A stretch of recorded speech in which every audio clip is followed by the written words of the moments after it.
Levin. He's the founding editor of National Affairs magazine. Blake Zeff, Kellyanne Conway are still with us. Yuval, welcome to the show. So let me get this right.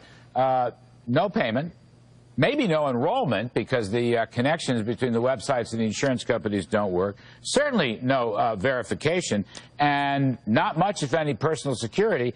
And the insurance companies are going to have to stay with this and cover people now, I understand, through the month of January, and it's getting longer every day. Why should they? Yeah, what we're seeing here is really a reaction to a set of concerns about what happens in January after we've seen a lot of people lose coverage, more people than had been expected, and a lot of people in a situation now where they don't know if they have coverage, and they're concerned about going to a doctor's office after January 1st and being told that they're not covered when they thought they were. The administration is trying frantically now to avoid a repeat of the politics of October and November in early January.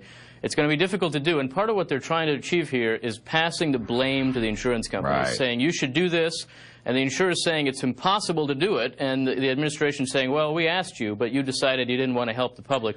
I don't think it's going to work, but you can see why they would be trying to pass the buck here. Yuval, is there a bribe here? Okay, I'm going to use the word in sort of a literary term, but, you know, HHS administration, I think, is willing to pour as much money into the insurance companies as necessary, so the insurance companies will cover all these people who are signing up late and haven't paid. And that may include sick people, by the way. There's going to be gamesmanship. Yeah. You know, if you're sick in the second week of January, you have the flu, and you haven't done anything, you'll just say, hey, heck, here I am. In other words, is the administration going to bribe the insurance companies to do this? And by the way, after January, it'll be February. And after February, it'll be March.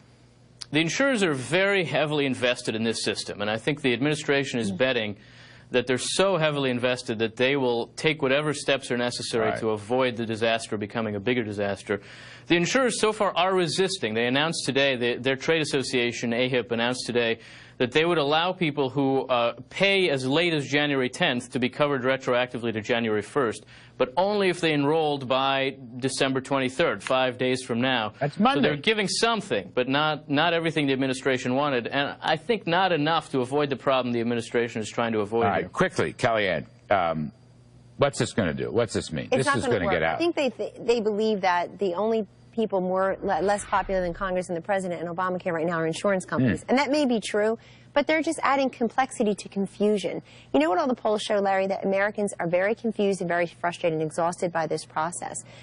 They also don't think that they've gotten full. They think they suffer from information underload on Obamacare. People are also doing other things right now, aren't they? It's the end of the year. It's the holidays. The idea that it's incumbent upon them to enroll by a certain time. Blake, it's not going to work.